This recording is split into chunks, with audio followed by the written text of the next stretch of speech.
ओम मुनित्रयं नमस्कृत्य उक्तिः परिभाव्य च वैयाकरणसिद्धान्तकौमुदीयं विरच्यते। सर्वेभ्यः श्रोतृभ्यः नमः। अस्माभिः गतपाठे यद् पठितं तद् एकवारं स्मरामः। वयं वैयाकरणसिद्धान्तकौमुदी इत्याख्यस्य ग्रन्थस्य अजन्तपुल्लिङ्गप्रकरणं पठन्तः स्मः। प्रकरणस्यास्य अस्माकं क्रमे तत्र 47 पाठः गतपाठः प्रवृत्तः। तस्मिन् पाठे सर्वादौ वयं जरायाः जरसन्नितरस्याम् इति सूत्रे ग्रन्थकारेण तत्र निरजरसिनः निरजरसात् इत्यादीनां रूपाणां साधनाय यः पक्षः केचित् इत्युक्त्वा पूर्वविप्रतिषेधपूर्वकम् उपस्थापितः तस्य निरासे अर्थात् खण्डने महाभाष्यस्य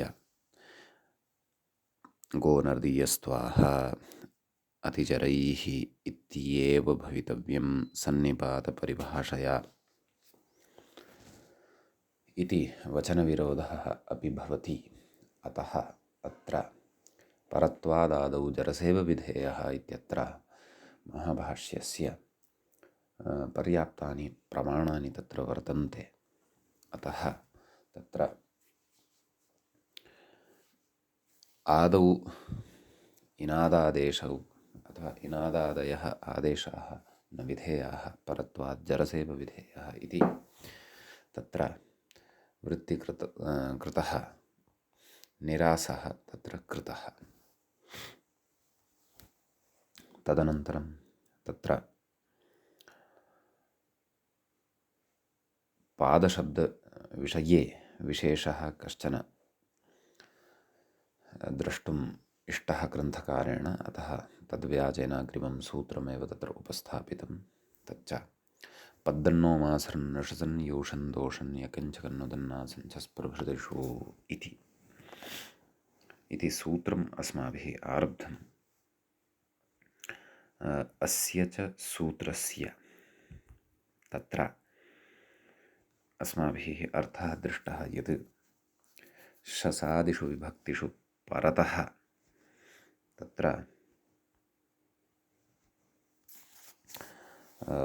पद दत् नस मास हृद निश असन यूषन् दोषन् यकन् शकन् उदन् आसन् इति एते आदेशाः भवन्ति। परन्तु एते आदेशाः क्रमशः पाददन्तनासिका मास हृदय निशा असृज यूष दोष यकृत शकृत उदक आस्य इति एतेषां स्थाने भवन्ति। अर्थात् सूत्रे आदेशाः पठिताः वर्तन्ते, अपि च सूत्रार्थे तत्र तदनुरूपाः स्थानिनः निर्दिष्टाः वर्तन्ते। तदनुरूपत्वात् ते लभ्यन्ते इत्यपि अस्माभिः पठितं। तत्रैव च काशिकाकारस्य इदं मतं यत् तत्र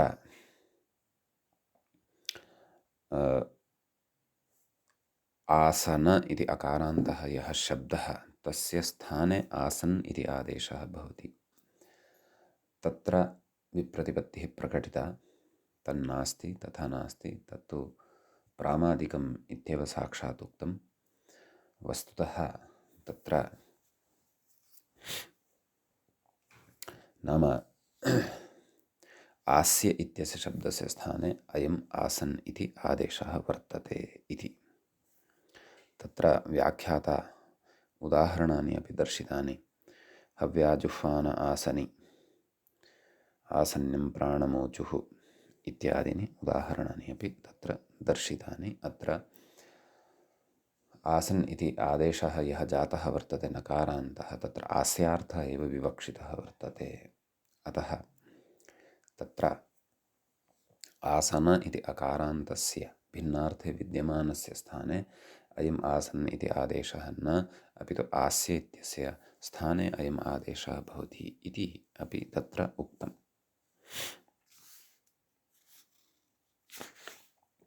ततश्च तत्र पादशब्दस्य रूपाणि अस्माभिः दृष्टानि।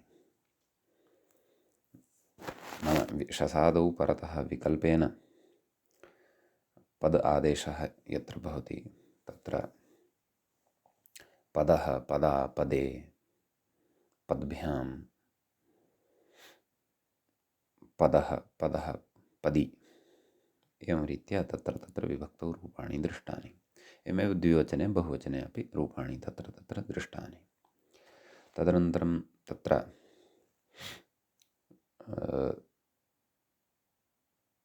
दन्त इत्यस्य शब्दस्य स्थाने दत् इति पद्दन्नु एवमेव पद पादशब्दविषये दृष्टं खलु। आं, द्वितीयः शब्दः दत् इति, तस्य विषये विशेषः अस्माभिः दृश्यमानः वर्तते। तस्य सुटितु रामवतेव दन्तौ दन्तः, दन्तौ, दन्ताः, दन्तं, दन्तौ इति, यथा पुल्लिङ्गे सः शब्दः इति कृत्वा शसि परतः तत्र विशेषः आरब्धः वर्तते। दन्त शस्, तदनन्तरं पद्दन्नोमास् इत्यनेन तत्र दत् दन्त इत्यस्य स्थाने दत् इति तकारान्तः आदेशः। दत् शस्, तत्र दत् इति तकारस्य स्थाने जष्ट्वं स्यात् इति तत्र आशंका क्रियते, परन्तु जष्ट्वं केन स्यात्? झलाञ्जषोन्ते इत्यनेन स्यात्। झलाञ्जषोन्ते इत्यनेन कथं स्यात्? यदि दत् इत्यस्य पदसंज्ञा स्यात् तर्हि तस्य पदसंज्ञार्थं तत्र स्वादिष्वसर्वनामस्थाने इति सूत्रं ज्ञातव्यं भवति। स्वादिष्वसर्वनामस्थाने इति सूत्रे अपि सर्वनामस्थानं नाम किम् इति ज्ञातव्यं भवति। तदर्थम् अस्माभिः सर्वनामस्थानसंज्ञाविधायकमेकं सूत्रं सुडनपुंसकस्य इति पठितम्। तत्र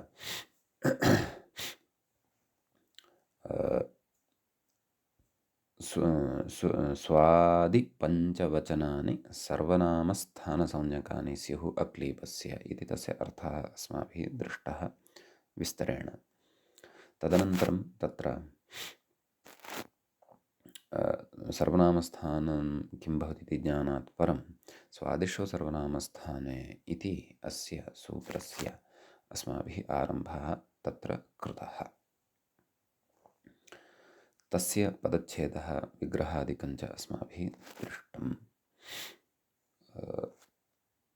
सुप्तिङन्तं पदमित्यनेन तत्र पदमित्यनुवर्तते इत्यपि अस्माभिः दृष्टं। सूत्रार्थस्तु तत्र द्रष्टव्यः वर्तते। पदार्थविषये अपि, नाम अस्य सूत्रस्य पदार्थविषये अपि तत्र विशेषाः सन्ति उच्यमानाः। व्याख्यात्र कथयति, सर्वनामस्थाने इति बहुत्वे अपि एकवचनम् आर्षम्, एवं खलु। स्वादिषु इत्युक्तं स्वादिप्रत्ययेषु परतः तत्र पुनः स्वादिषु असर्वनामस्थानेषु इति खलु वक्तव्यं। कुतः असर्वनामस्थाने इत्युच्यते? तर्हि तत्र एकवचनत्वं कथं सङ्गच्छते इत्यस्मिन् विषये तत्र उक्तं यद्भोः अत्र एकवचनम् आर्षम् अस्ति, तस्य आर्षत्वात् साधुत्वं मन्तव्यं। स्वादिषु इति बहुवचने स्यात् नाम, तर्हि तत्र एवम् अर्थः अस्माभिः अवगन्तव्यः। स्वादयः ये सन्ति प्रत्ययाः, तेषु प्रत्ययेषु सर्वनामस्थानसंज्ञकः न भवति यः प्रत्ययः, तादृशः प्रत्ययः यदा परतः भवति तदा, एवं खलु। तर्हि तत्र एवम् उक्त्वा अग्रे कथयति कप्रत्ययावधिषु इति। एवं खलु। नाम स्वादयः के इति चेत् स्वौजस्मौढषष्ठाभ्यां व्यस् इति सूत्रमस्माभिः अस्मिन्नेव प्रकरणे पठितं खलु। तस्मात् सूत्रादारभ्य एवं किल। यतोहि तस्मिन् सूत्रे वयं सु इति पश्यामः। सुः आदिः येषां ते स्वादयः तेषु स्वादिषु इति खलु अस्माभिः विग्रहः कृतः। एवं किल। चतुर्थाध्यायस्य प्रथमपादस्य च द्वितीयं तत्सूत्रं भवति इत्यपि अस्माभिः तत्र पठितं। वा न वा। अतः ततः आरभ्य कथयति मूले कप्रत्ययावधिषु स्वादिषु नाम स्वादयः कुतः आरभ्य क्व यावत् वर्तन्ते इति अस्ति उच्यमानः। सुऔजसमौक्षस इत्यादयः 21 प्रत्ययाः एव स्वादयः इति नोच्यन्ते। स्वादिनां क्षेत्रम् अतीव विस्तृतं वर्तते अष्टाध्याय्यां। तत्र किं कथयति कप्रत्ययावधिषु एवं किल। तत्र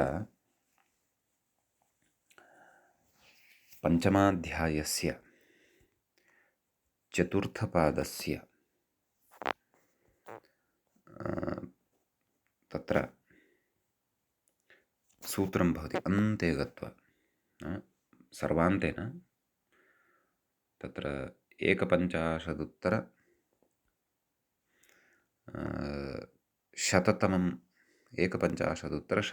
सूत्रं भवति। उरः प्रभृतिभ्यः कप् इति 54151 150 सूत्रं। तर्हि इतः आरभ्य तावत् पर्यन्तं कुतः आरभ्य स्वौजस्मौट् इत्यस्य सु इत्यतः आरभ्य उरः प्रभृतिभ्यः कप् इति कप् प्रत्ययं यावत् स्वादयः भवन्ति। अतः उच्यते किं कप्रत्ययावधिषु। कप्रत्ययः अवधिः नाम सीमा वर्तते येषां ते कप्रत्ययावधयः तेषु कप्रत्ययावधिषु इत्युच्यते। एवं खलु। केषु स्वादिषु। तर्हि स्वादयः के कप्रत्ययावधयः वर्तन्ते। अर्थात् सु इति प्रत्ययादारभ्य पञ्चमाध्यायस्य चतुर्थपादस्य उरः प्रभृतिभ्यः कप् इति कप् प्रत्ययविधायकं सूत्रं यावत् ये प्रत्ययाः उक्ताः ते प्रत्ययाः स्वादयः भवन्ति। समीचीनं। तदेव व्याख्याता कथयति पञ्चमाध्यायान्ते विधीयमान कप् प्रत्ययोत्तर अवधिकेषु इत्यर्थः। तत् च उक्तमेव। नाम तावत्पर्यन्तम् अस्य अवधिः भवति। नाम येषाम् अवधिः भवति नाम स्वादयः तावन्तः वर्तन्ते। तर्हि पश्यन्तु समग्रः चतुर्थाध्यायः समग्रोऽपि पञ्चमाध्यायः। अध्यायद्वये ये प्रत्ययाः उक्ताः ते स्वादयः भवन्ति। एवं खलु। तत्र भिन्नाः अन्येपि प्रत्ययाः वर्तन्ते परन्तु तेषां प्राधान्येन स्वादयः इति आख्या। एते स्वादयः वर्तन्ते। यतः तत्र स्त्रीप्रत्ययाः अपि वर्तन्ते तद्धितप्रत्ययाः अपि वर्तन्ते परन्तु ते सर्वेपि स्वादयः वर्तन्ते। कथयति तत्र च व्याख्यानमेव शरणम् इति। एवं खलु। तत्र व्याख्यानमेव शरणं वर्तते। व्याख्यानमेव तत्र गतिः नाम अस्माकं गतिः अस्माकं शरणं। तच्च आचार्यस्य व्यवस्थां शास्त्रं च दृष्ट्वा ज्ञायते। शास्त्रं च पठित्वा व्याख्यानं क्रियते। एतावतां तत्र स्वादयः इति नाम भवति। तच्च उत्तरोत्तरं वयमपि व्याख्यानपूर्वकं सर्वत्र स्पष्टीकरिष्यामः। समीचीनम्। सूत्रार्थं पश्यन्तु मूल्यसमग्रमपि कप्रत्ययावधिषु स्वादिषु असर्वनामस्थानेषु परतः तेषु अपि असर्वनामस्थानसंज्ञकाः प्रत्ययाः परतः भवेयुः। अर्थात् सर्वनामस्थानसंज्ञकाः प्रत्ययाः परतः न भवेयुः। एवं खलु। परतः नाम ते यदा परतः भवन्ति तदा पूर्वं पदसंज्ञं स्यात्। तदा तेषु परतः पूर्वं विद्यमानस्य पदसंज्ञा भवति इति। एवं खलु।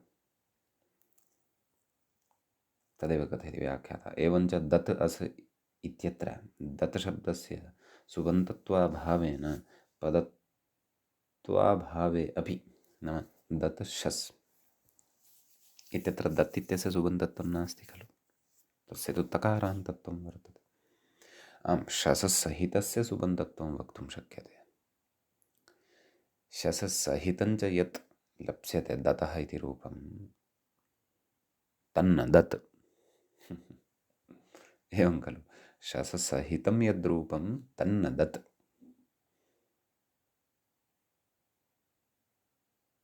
वा न वा?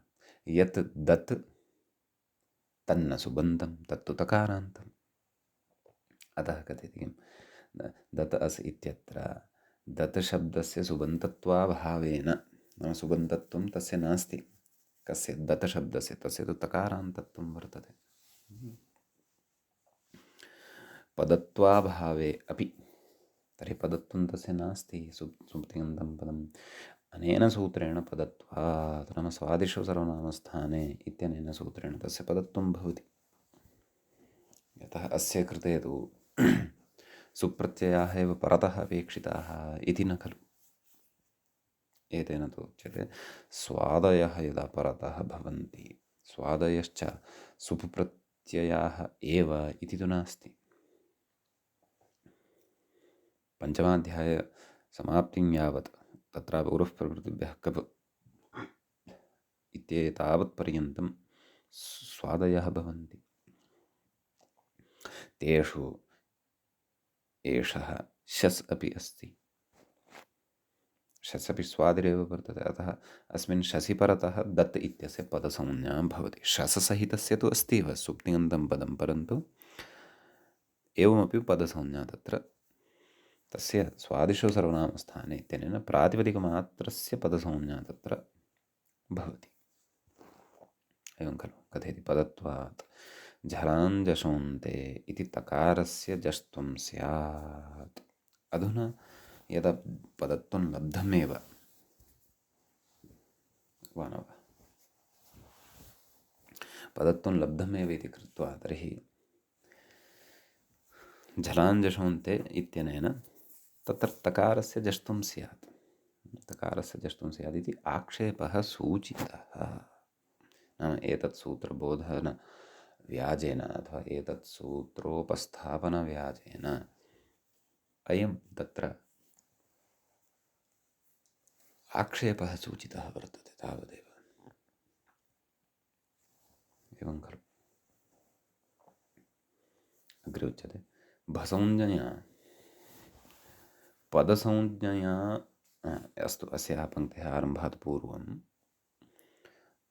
अत्र उच्यते प्रयोगः कः अपेक्षितः।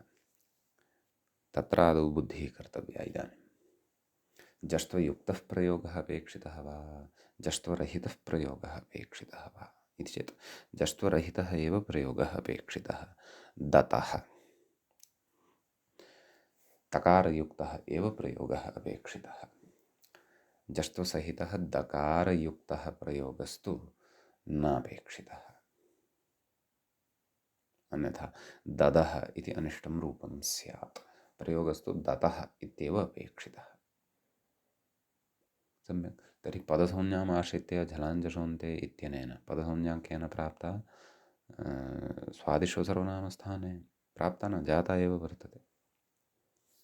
एवं खलु। पदसंज्ञाम् आश्रित्य स्वादिषु सर्वनामस्थाने इत्यनेन सूत्रेण तत्र नाम पदसंज्ञाम् आश्रित्य झराञ्जषोन्ते इत्यनेन जष्त्वं स्यात्। तर्हि तस्य निवृत्तिः कथं स्यात्? तस्य उपायः इतः अग्रे अत्र उच्यमानः वर्तते। जष्टस्य निवृत्तिः एकस्यामेव स्थितौ भवितुमर्हति। अत्र यदि पदसंज्ञायाः बाधः भवेत्, एवं खलु। अतः पदसंज्ञायाः बाधाय एव इदानीम् अग्रिमं विवरणम् अस्माभिः अत्र पठिष्यते, अथवा अग्रिमं सूत्रम्, अग्रिमे विचाराः च अग्रे वर्तन्ते। ये विचाराः ते च अस्माभिः अत्र पठ्यन्ते। कथयति व्याख्यातारं पश्यन्तु। भसंज्ञया पदसंज्ञाबाधात्, भसंज्ञाद्वारा पदसंज्ञायाः बाधः भवति। न जष्टुं, नाम जष्टुं न भवति, यतोहि पदसंज्ञाम् आश्रित्य खलु प्रवर्तते जष्टुं। पदसंज्ञा एव नास्ति तर्हि कुतः जष्टुं? न जष्टुम् इति समाधातुं, नाम इत्येवं रीत्या तत्र समाधानं प्रदातुं भसंज्ञासूत्रमाह, भसंज्ञाविधायकं सूत्रं कथयति।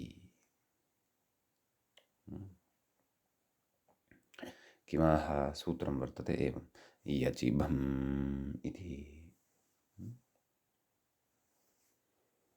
सूत्रं तत्रत्यमेव भवति। अर्थात् प्रथमाध्यायस्य चतुर्थपादस्य 18 सूत्रं भवति। स्वादिष्व सर्वनामस्थाने इति सूत्रसमनन्तरम् एव इदं सूत्रं भवति। 4 सूत्राणि पदविधायकानि, पदसंज्ञाविधायकानि इत्युक्तमेव। सुप्तिङन्तं पदं नह्के सिति च स्वादिष्व सर्वनामस्थाने, नह्के अपि च सिति च इत्येतत् सूत्रद्वयं तु वयं पश्चात् पठिष्यामः। परन्तु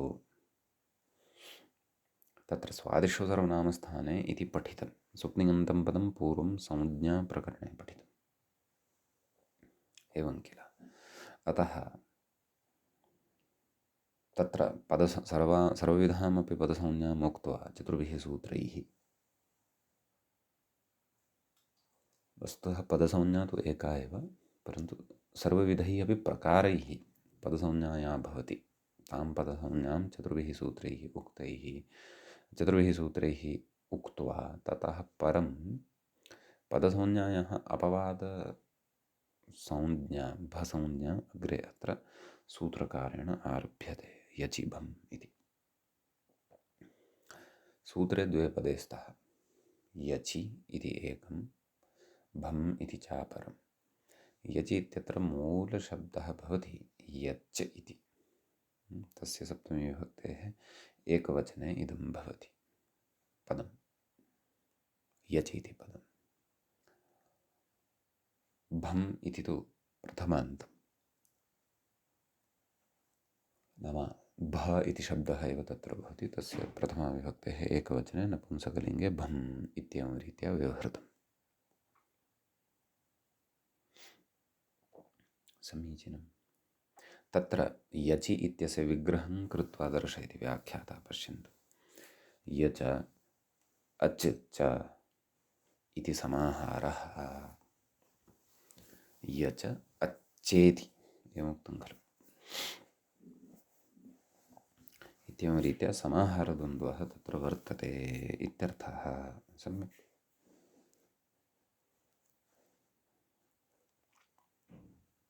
तत्र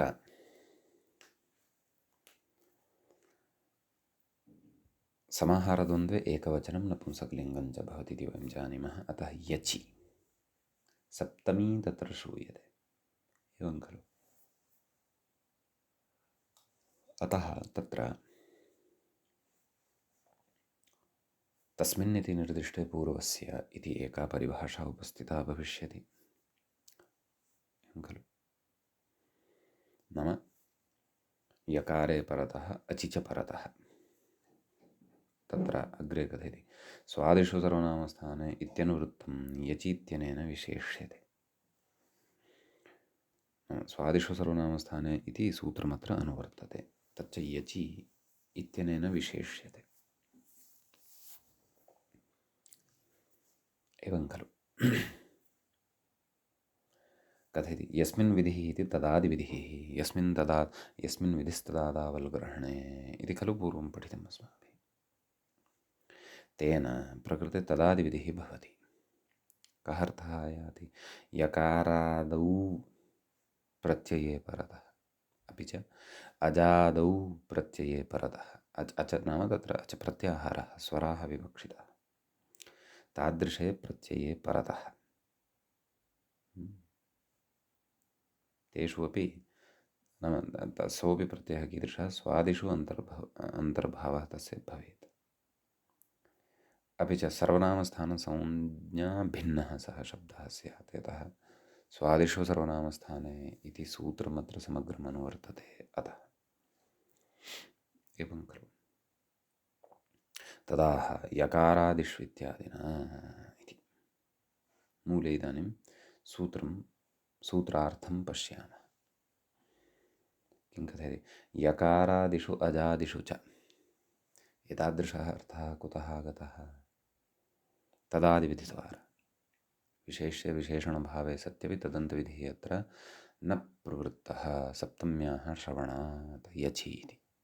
यथा वान्तो यि प्रत्यये यि इति तत्र सप्तमी आसीत् खलु। अतः तदन्तविधेयः अपवादपरिभाषा यस्मिन् विधिस्तदादावल्ग्रहणे इति अत्र उपस्थिता। सा च परिभाषा अस्माभिः पूर्वं पठिता। अतः एतादृशः अर्थः आगतः। कः? यकारादिषु अजादिषु, एवं खलु, अजादिषु च कप्रत्ययावधिषु। यतः तत्र स्वादिषु सर्वनामस्थाने इत्यतः स्वादिषु इत्यपि खलु अनुवर्तते। स्वादयः के भवन्ति इति व्याख्यानात् अस्माभिः ज्ञातं। सुप्रत्ययादारभ्य उरः प्रभृतिभ्यः कप् इत्यत्र विद्यमान कप्रत्ययं यावत्। अतः कप्रत्ययावधिषु, कपु प्रत्ययः येषान्ते कप्रत्ययाः, तेषु कप्रत्ययावधिषु, अवधिः नाम सीमा। एवं खलु। केषु नाम कप्रत्ययावधयः के इति चेत् स्वादयः, तदेव उच्यते अग्रे। स्वादिषु कप्रत्ययावधिषु स्वादिषु अग्रे उच्यते। असर्वनामस्थानेषु तत्रापि कीदृशेषु स्वादिषु इति चेत् असर्वनामस्थानेषु नाम सर्वनामस्थानसंज्ञाभिन्नेषु। एवं खलु। परतः नाम एते यदा परतः भवन्ति तदा पूर्वं भसंज्ञं स्यात्। येषु परतः पूर्वस्य भसंज्ञा भवति इति। एवं खलु।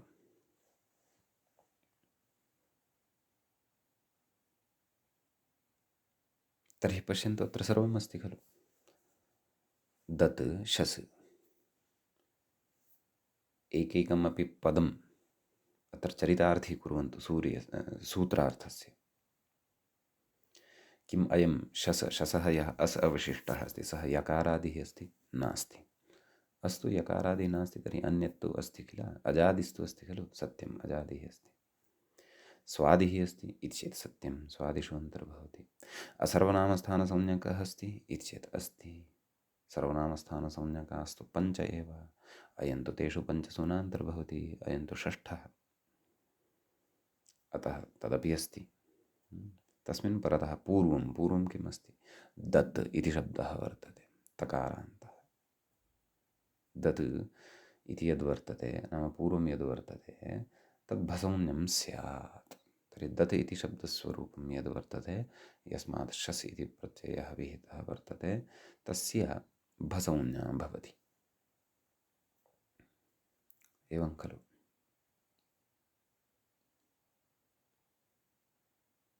तत्र अग्रे उच्यते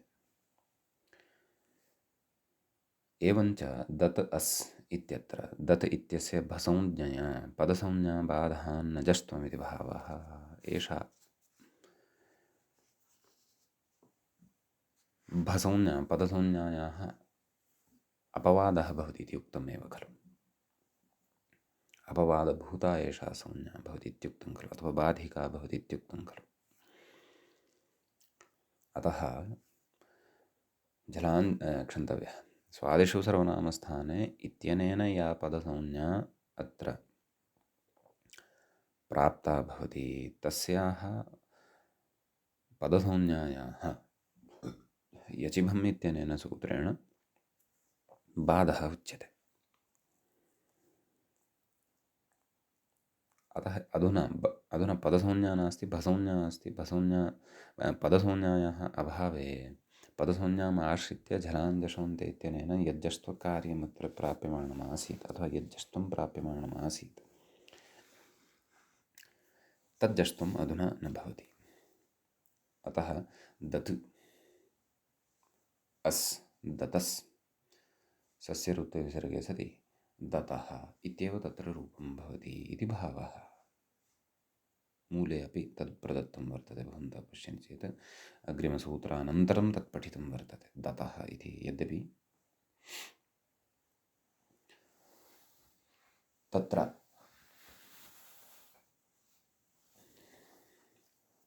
इतोपि कश्चन विशेषः विवक्षितः वर्तते। तं विशेषम् उक्त्वैव ग्रन्थकारस्तत्र दतः इति रूपं पठिष्यति तत्र मूले, परन्तु तत्र एतावता दतः इति प्रयोगः सिद्धः भवति। तत्र अन्यापि काचित् शङ्का अथवा काचित् व्यवस्था तत्र पूर्वपक्षम् उपस्थाप्य व्यवस्था सूचयिष्यते। यस्याः व्यवस्थायाः अत्रापि अपेक्षा वर्तते, अन्यत्रापि बहुषु प्रकरणेषु तत्र तस्याः व्यवस्थायाः अनुप्रयोगः भविष्यति। तर्हि या व्यवस्था अग्रे अस्माभिः अग्रिमसूत्रद्वारा पठिष्यते, ज्ञास्यते, तदर्थं तत्र आदौ पूर्वपक्षम् उपस्थापयति।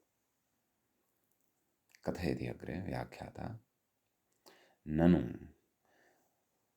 पदभसंज्ञयोः इह समावेशः कुतः न स्यात्। एवं खलु? नाम पदसंज्ञां प्रबाध्य भसंज्ञा प्रवर्तते इति खलु भवता उच्यते। बाधकभावः कुतः? बाध्यबाधकभावः कुतः? संज्ञा द्वयस्यापि यत्र समावेशः भवतु। एवं खलु? पदसंज्ञाम् आश्रित्य यानि कार्याणि प्रवर्तन्ते तानि अपि भवेयुः। भसंज्ञाम् आश्रित्य यानि कार्याणि प्रवर्तन्ते, यदि सन्ति प्रकृते भसंज्ञाम् आश्रित्य कानिचन कार्याणि, तानि अपि भवेयुः। संज्ञाद्वयमपि भवेयुः। यद्यपि सद्यः अत्र भसंज्ञाम् आश्रित्य पृथक् भिन्नं किमपि कार्यं पदसंज्ञायाः बाधापेक्षया पृथक् किमपि कार्यमत्र वर्तते इति नास्ति, परन्तु भसंज्ञाम् आश्रित्य अन्यानि कानिचन कार्याणि प्रवर्तन्ते, यथा यस्येति च इत्यादि। तानि अग्रे अस्माभिः पठिष्यन्ते। तानि अत्र न वर्तन्ते, अत्र न प्राप्नुवन्ति चेदपि कुतः पदसंज्ञायाः भसंज्ञया बाधः तत्र वक्तव्यः इत्युच्यते। तत्र संज्ञाद्वयस्यापि समावेशः भवतु। अग्रे कथयति, न च विप्रतिषेधे परं कार्यम् इति परैव संज्ञा भवति इति वाच्यम्। अत्र तुल्यबलविरोधः वर्तते। अतः विप्रतिषेधे परं कार्यम् इत्यनेन सूत्रेण तत्र परतः विद्यमाना या संज्ञा का संज्ञा सा भसंज्ञा एव भवति इति न च तत्र वक्तव्यम् इत्युच्यते। कथयति, विरोधो हि विप्रतिषेधः। विप्रतिषेधः विरोधः इत्युच्यते खलु। कथयति, न ह्यत्र द्वयोरपि संज्ञयोः समावेशे विरोधः अस्ति इति। नाम अत्र संज्ञाद्वयस्यापि समावेशः यदि क्रियते तर्हि विरोधः अत्र यः कोऽपि नास्ति इत्यर्थः।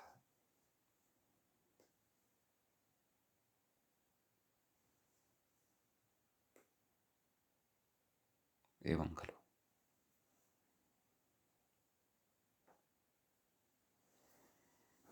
तर्हि तत्र अग्रे उच्यते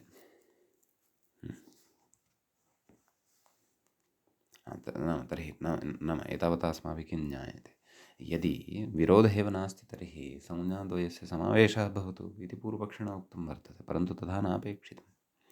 संज्ञाद्वयस्य यदि समावेशः स्यात् तर्हि पदसंज्ञामाश्रित्य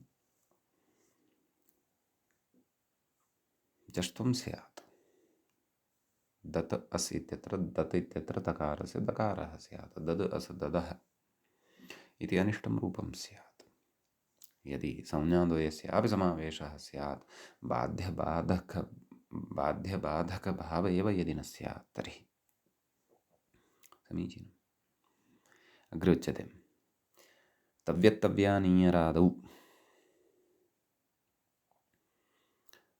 कृतकृत्यप्रत्ययादिसंज्ञासमावेशदर्शनादिति दर्शनादित्यतः एवं खलु।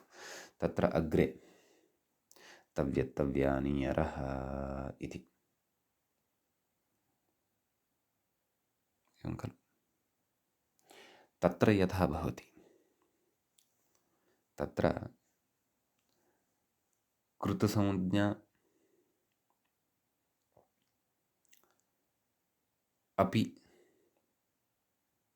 तव्यादिनां भवति, कृत्यसंज्ञा अपि तेषां तव्यादिनां भवति, वा न वा? तत्र कृतसंज्ञायाः अपि स्वकीयं प्रयोजनं वर्तते, कृत्य इति संज्ञायाः अपि स्वकीयं प्रयोजनं वर्तते। तयोरेव कृत्यकथखलर्थाः इति अग्रे पठिष्यन्ते। अन्यानि अपि बहूनि प्रयोजनानि कृत्यसंज्ञायाः अपि पठिष्यन्ते। यद्यपि सः विषयः न अत्रत्यः, कृतप्रत्ययः कृत्यप्रत्ययो वा, एवं खलु। तु अग्रे पठ्यते, तृतीयाध्याये पठ्यते, एवं खलु। कृतप्रत्ययेषु एव कृत्यप्रत्ययाः अपि पठिताः वर्तन्ते, परन्तु तव्यत्तव्यानीयरादौ तत्र नाम तव्यत्तव्यादयः ये प्रत्ययाः वर्तन्ते तेषां कृत् इति संज्ञा अपि वर्तते, कृदतिं। कृत्य इति संज्ञा अपि वर्तते, कृत्याः इत्यनेन सूत्रेण, एवं खलु। तर्हि तदेव उच्यते निदर्शनमिदं दीयमानं वर्तते एकं, यथा तत्र कृतकृत्यप्रत्ययादि संज्ञासमावेशः भवति, तत्र यथा संज्ञाद्वयस्यापि दर्शनं भवति, द्रष्टुम् अस्माभिः शक्यते, तद्वदत्रापि क्रियतां, का हानिः? तद्वदत्रापि पदसंज्ञामपि करोतु, अपि च भसंज्ञामपि करोतु। कुतः बाध्यः बाधकभावः? यतोहि संज्ञाद्वयस्य समावेशः शास्त्रे न भवति इति नास्ति खलु। तस्य निदर्शनमपि दत्तं, प्रमाणमपि दत्तं। तृतीयाध्यायं पश्यन्तु भवान्, तत्र प्रथमे पादे तत्र तव्यत्तव्यानीयरादीनां कृतसंज्ञा अपि वर्तते, कृत्य इति संज्ञा अपि वर्तते, एवं खलु। यद्यपि तेषां तव्यादीनां संज्ञाद्वयस्यापि करणे किं प्रयोजनं तत्तु अग्रे ज्ञास्यते अस्माभिः, एवं खलु। परन्तु शास्त्रे दृश्यते एकस्य एव कस्यचित् संज्ञाद्वयं शास्त्रे दृश्यते, अतः यथा तत्र तद्वदत्रापि भवतु इति उच्यते। कथयति संज्ञासमावेशदर्शनादित्यतः। सत्यं दृश्यते, परन्तु नापेक्षितं भोः। पदसंज्ञा सूत्रान्नापेक्षिता इति तु अस्माकं स्पष्टं वर्तते, यतोहि जष्ट्वयुक्तं तत्र अनिष्टं रूपम् अन्यथा लप्स्यते, तच्च नापेक्षितं, वा न वा?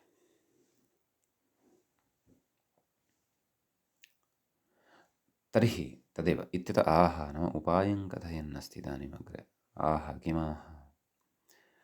आकडारादेका संज्ञा इति तत्र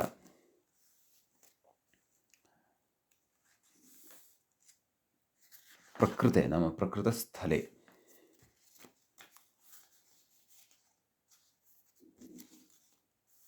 संज्ञाद्वयं न भवति। यथा कृदन्तेषु कृतप्रकरणे कृतसंज्ञा अपि भवति, कृत्यसंज्ञा अपि भवति, तद्वदत्र न भवति। तदर्थं नियमः एषः अग्रे उच्यमानः वर्तते। आकडारादेका संज्ञा इति सूत्रे आ इति प्रथमं पदं भवति, तद् अव्ययं भवति। कडारात् इति द्वितीयं पदं भवति, तच्च पञ्चमी विभक्तेः एकवचनान्तं भवति। एवं खलु? एका इति प्रथमान्तं भवति।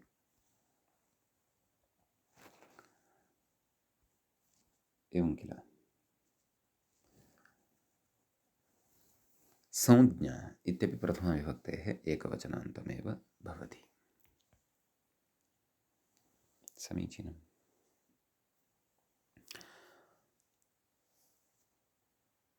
अत्र सूत्रार्थः अवगन्तव्यः अस्ति। तदर्थं पश्यन्तु व्याख्याता कथयति। आङ् मर्यादायाम् इत्यत आह। नाम प्रकृते आङ् यः प्रयुक्तः वर्तते सः मर्यादार्थे वर्तते। एवं खलु? आङ्ः तत्र मर्यादा इत्यपि अर्थः भवति, अभिविधिः इत्यपि अर्थः भवति। एवं खलु? ईषदर्थे क्रियायोगे मर्यादाभिविधौ च यः एतमातं ङितं विद्यात् वाक्यस्मरणयोरङित् इति तत्र निपात एका जनान् इति सूत्रपठनवेलायां व्याख्यायामेव महाभाष्यस्य एषा प्रसिद्धा कारिका अस्माभिः पठिता आसीत्। तत्र मूले उक्तमासीत् वाक्यस्मरणयोरङित्। अपि च तत्रैव एषा कारिका अपि अस्माभिः पठिता आसीत्। ईषदर्थे क्रियायोगे मर्यादाभिविधौ च यः। तर्हि मर्यादार्थोऽपि अस्य आङ्ः भवति, अभिविध्यर्थोऽपि अस्य आङ्ः भवति। एतमातङ्गितं विद्यात् वाक्यस्मरणयोरङित् नाम एतेषु अर्थेषु एषः ङित् भवति।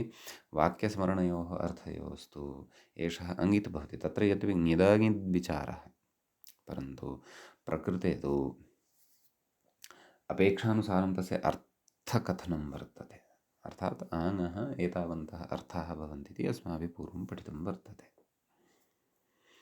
तर्हि अत्र किं कथयति नाम अस्मिन् सूत्रे इदानीं सूत्रार्थः यदि ज्ञातव्यः तर्हि अत्र यानि पदानि वर्तन्ते तेषां कः अर्थः वर्तते इत्यपि खलु अस्माभिः ज्ञेयं।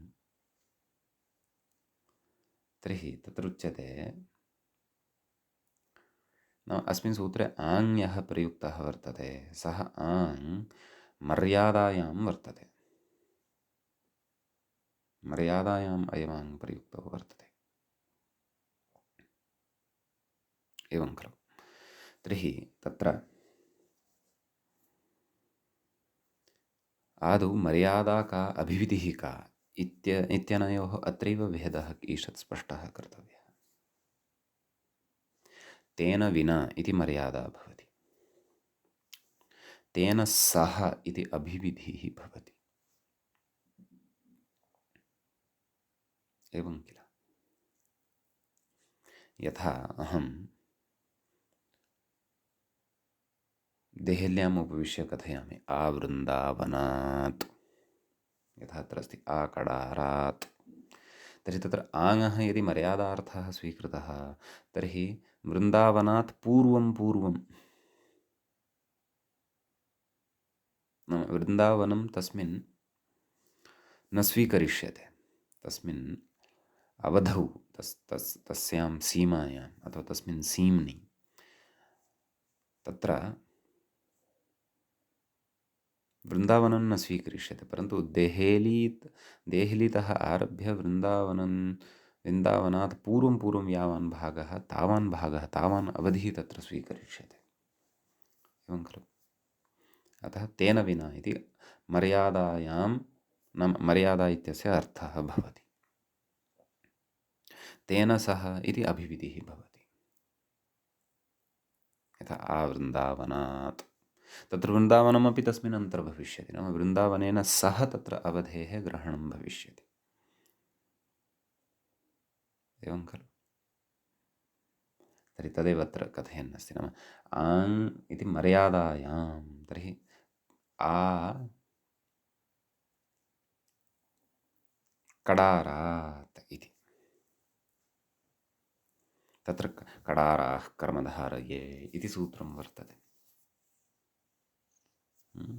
कथयति मूलेऽपि, इत ऊर्ध्वं कडाराः कर्मधारये इतः इत्यतः प्राक् एकस्य एकैव संज्ञा ज्ञेया इति। कडाराः कर्मधारये इदं सूत्रं को वर्तते, किं सूत्रम्? आकडारादेका संज्ञा, यत् सूत्रम् अस्माभिः पठ्यमानं वर्तते, प्रथमाध्यायस्य चतुर्थपादस्य प्रथमं सूत्रं वर्तते। समीचीनम्। आकडारादेका संज्ञा क्व वर्तते इति चेत् द्वितीयाध्यायस्य द्वितीयपादस्य अन्तिमं सूत्रं भवति, 38 सूत्रं भवति, कडाराः कर्मधारये। तत्र कडारशब्दः यः पठितः सः एतेन विवक्षितः, आकडारादेका संज्ञा। तर्हि पश्यन्तु, प्रथमाध्यायस्य तत्र समग्रोऽपि चतुर्थः पादः, द्वितीयाध्यायस्य प्रथमः पादः, द्वितीयाध्यायस्य द्वितीयश्च पादः। यथा द्वितीयाध्यायस्य द्वितीयपादस्य खलु अन्तिमं सूत्रं किं, कडाराः कर्मधारये इति, एवं किल। अतः तत्सूत्रं यावत् समीचीनं, तत्सूत्रं यावत् न, तत्सूत्रात् पूर्वं यतः मर्यादार्थः स्वीकृतः वर्तते, मर्यादा इत्यस्य सरलतया अवगमनाय मया कः उपायः उक्तः, तेन विना इति मर्यादा, तेन सह इति अभिविधिः। एतत् स्मरन्तु, अग्रे तस्य अपेक्षा भविष्यति बहुषु स्थलेषु। समीचीनं। व्याख्याता अपि अग्रिमेषु प्रकरणेषु वदिष्यति एवं रीत्या, नाम तेन विना इति मर्यादा, तेन सह इति अभिविधिः। तर्हि अर्थः कः आगच्छति, नाम मर्यादार्थः यदा स्वीक्रियते तदा अयम् अर्थः आगच्छति, कः, इत्यतः प्राक् इति, एवं खलु। तदा एतादृशः अर्थः तत्र लब्धो भवति। ततः उच्यते एकैव संज्ञा स्यात्, आकडारात् एका एव संज्ञा, नाम कडाराः कर्मधारये इति सूत्रम् अस्मिन् अवधौ, नाम अस्मिन् सीमायाम्, अस्मिन् क्षेत्रे नान्तर्भवति। ततः पूर्वं आकडारादेका संज्ञा इति सूत्रादारभ्य कडाराः कर्मधारये इति सूत्रात् पूर्वं, न तु तत्सूत्रसहितः, नाम तत्सूत्रमपि तस्मिन् परिगण्यते, तस्मिन् अवधौ न, ततः पूर्वं कथयति, एका संज्ञा इत्युक्तं खलु मूले, तस्य व्याख्यानं कृतम्, एकस्य एकैव संज्ञा ज्ञेया, नाम एकस्य कस्यचित् एका एव संज्ञा भवति, एवं खलु। तर्हि अत्र पश्यन्तु, व्याख्यां पश्चात् पश्यामः। अत्र पश्यन्तु, ददृशस् इत्यवस्थायां स्वादिषु सर्वनामस्थाने इत्यनेन सूत्रेण पदसंज्ञा खलु प्राप्ता, यचिभम् इत्यनेन च भसंज्ञा भवति। इदञ्च एकसंज्ञाधिकारे अन्तर्भवति सूत्रद्वयमपि, आकडारादेका संज्ञा इति एकसंज्ञाधिकारः इत्युच्यते, नाम आकडारादेका संज्ञा इत्यनेन सूत्रेण यावत् क्षेत्रम् उक्तं, तस्मिन् क्षेत्रे याः संज्ञाः उक्ताः तासु संज्ञासु यदि एकत्र एव संज्ञाद्वयम् अथवा ततोपि अधिकं, संज्ञात्रयं वा संज्ञाचतुष्टयं वा तथा यदि प्राप्तं, तर्हि तत्र एका एव संज्ञा भवति। अन्या या कापि संज्ञा तत्र प्राप्ता भवति सा निवृत्ता भवति, सा न भवति इति। तर्हि अत्र पश्यन्तु दत् अस् इत्यवस्थायां स्वादिषु सर्वनामस्थाने इत्यनेन सूत्रेण पदसंज्ञा प्राप्ता। सम्यक्। ततः भसंज्ञा अपि अस्ति, भसंज्ञायाः अपि प्राप्तिः अस्ति। यतः संज्ञाद्वयस्यापि यानि यानि निमित्तानि अपेक्षितानि भवन्ति तानि सर्वाणि निमित्तानि अत्र वर्तन्ते। तत्रासौ नियमः क्रियते। भोः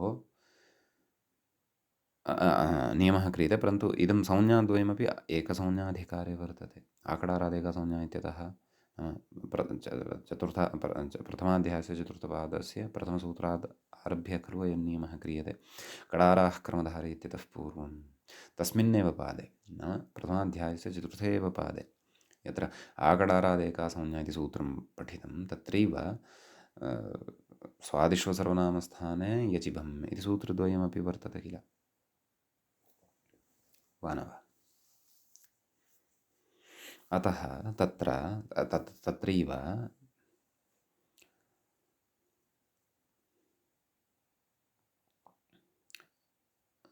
इदं संज्ञा नाम एकसंज्ञाधिकारस्थमेव इदं संज्ञाद्वयं वर्तते।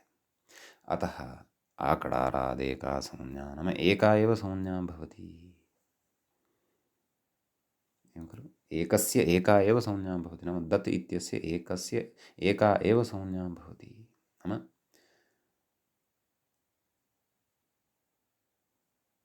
पदसंज्ञा भसंज्ञा इत्यनयोः काचित् एका एव संज्ञा भवति। एवं खलु।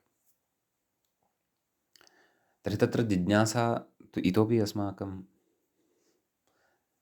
न परिहृता किल। एका एव संज्ञा उच्यते, तर्हि उभयोः का? पूर्वं विद्यमाना वा परतः विद्यमाना वा? वक्ष्यते अग्रे तस्यापि समाधानं किं। या परा अनवकाशा च, नाम या परतः वर्तते, अष्टाध्याय्यां क्रमे या परतः वर्तते, अनवकाशा च, यस्याः क्वचित् अन्यत्र अवकाशः न भवति, तत्रैव अवकाशः वर्तते।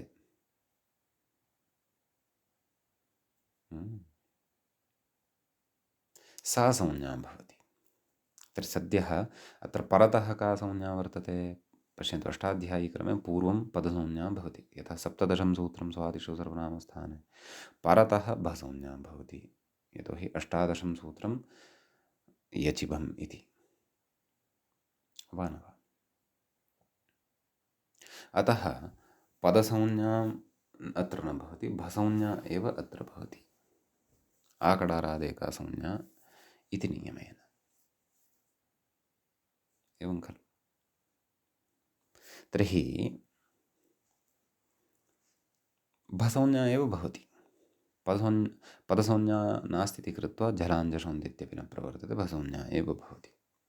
यदि व्याख्यात्रा यापरा अनवकाशः इति वक्ष्यते अग्रे, ततः तेन वक्तव्याः अत्र विषयाः अन्येपि वर्तन्ते, तान् अपि वयं सकृत् पठामः। ततः परं व्याख्याता यत्र एतं वचनं व्याख्यास्यति, यापरा अनवकाशा च, अष्टाध्याय्याः क्रमे परतः या संज्ञा भवति, अनवकाशा च, न विद्यते अवकाशः यस्याः क्वचित्, तादृशी एव संज्ञा अत्र भवति। अन्या संज्ञा तु निवृत्ता भवति। परन्तु ततः पूर्वं कथयति, किं कथयति पश्यन्तु।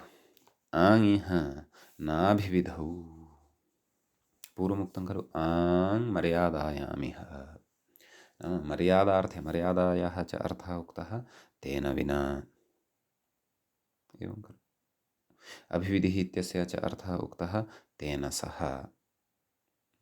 तर्हि तत्र पूर्वमुक्तं मर्यादायाम् अत्र आङ् वर्तते, अतः एव ततः प्राक्, नाम कडाराः कर्मधारये इत्यतः पूर्वम् इति अर्थः तत्र लभ्यते, न तु कडाराः कर्मधारये इति सूत्रं यावत् इति अर्थः लभ्यते। यदि अभिविध्यर्थः स्यात् तर्हि कडाराः कर्मधारये इति सूत्रस्यापि तस्मिन् अन्तर्भावः स्यात्। कुतः? तेन सह इति अर्थत्वात्।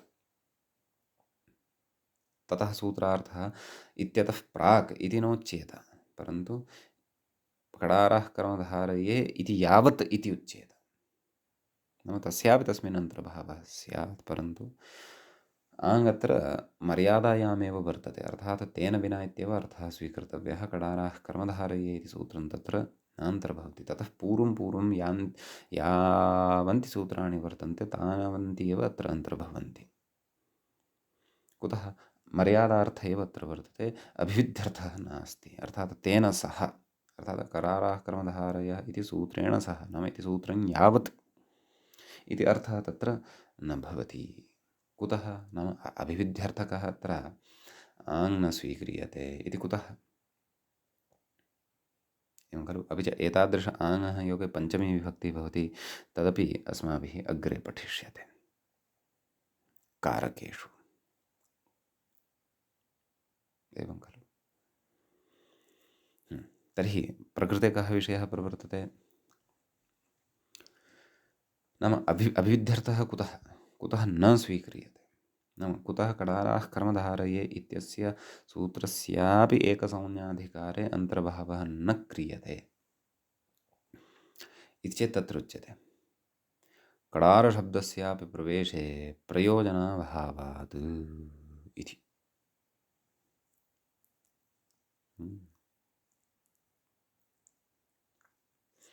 कडारशब्दस्यापि प्रवेशे, कस्मिन् एकसंज्ञाधिकारे प्रवेशः यदि क्रियते अथवा कार्यते, तर्हि वृथा तद् गौरवम् अथवा प्रयोजनं किमपि नास्ति। लाघवं गौरवम् इत्यादिकमपि यदि नास्ति तर्हि प्रयोजनमपि किमपि नास्ति, निरर्थकं। कथयति प्राक्कडारादिति कडारशब्दस्तु नोत्तरावधिः इत्युच्यते। उत्तरावधिः, उत्तरावधित्वेन, अवधिः नाम सीमा, नाम आरम्भावधिः कः? नाम इतः आरभ्यते, आरम्भः यतः भवति सीमा अथवा अवधिः। सीमाशब्दः पुंसि अपि श्रूयते, स्त्रियामपि श्रूयते, टावन्तोऽपि वर्तते, नकारान्तोऽपि वर्तते। सम्यक्। तर्हि आरम्भः अवधिः कः? नाम आरम्भस्थः अवधिः कः? आकडारादेका संज्ञा। अपि च तत्र नाम अन्त्यः अवधिः कः इति चेत् कडाराः कर्मधारये इति सूत्रात् प्राक्तनं सूत्रं। वा न वा?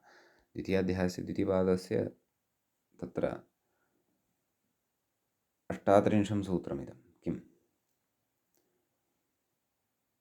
कडाराः कर्मधारये। ततः प्राक्तनं यत् सूत्रम् अष्टाध्याय्यां वर्तते तावत् पर्यन्तमेव इदं तत्र गच्छति इत्यर्थः। तत्र च निष्ठा वाहिताज्ञादिषु एवं रीत्या ततः पूर्वं सूत्राणि भवन्ति। वाहिताज्ञादिषु इति वर्तते सूत्रं, तत्सर्वं वयम् अग्रे पठिष्यामः। एवं खलु?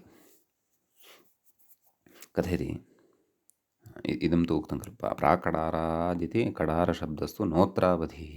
सम्यक्।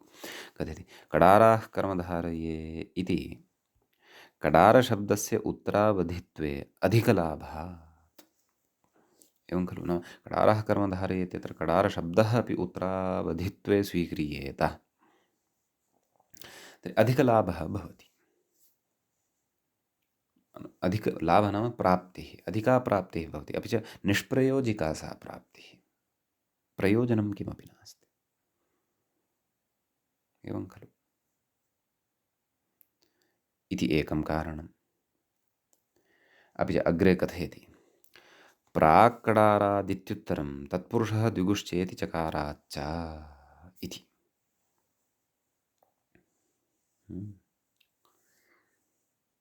नाम तत्र आम्, अस्याः पङ्क्तेः आरभ्य श्वः वक्ष्यामः, अग्रिमे पाठे वक्ष्यामः। अद्य तावत् एतावन्तं विषयं वयं बुद्धौ स्थापयेम। यद्यपि मूलकारस्य क्रमेण इतोपि दतः इति रूपस्य सिद्धिः न जाता वर्तते। यद्यपि जातप्राया एव अस्माभिः अवगतमेव, यतोहि आकडारादेका संज्ञा इति सूत्रं प्रायः अवगतमेव। व्याख्यायां ये विचाराः कृताः तान् विचार्य ततः परं वयम् अग्रे गमिष्यामः। मुनित्रयं नमस्कृत्य तदुक्तिः परिभाव्य च वैयाकरणसिद्धान्तकौमुदीयं विरच्यते। एवञ्च अजन्तपुल्लिङ्गप्रकरणस्यास्य अस्माकं क्रमे अष्टचत्वारिंशः पाठः अथवा अष्टचत्वारिंशत्तमः पाठः एषः सम्पन्नतां गतः। नमः सर्वेभ्यः श्रोतृभ्यः।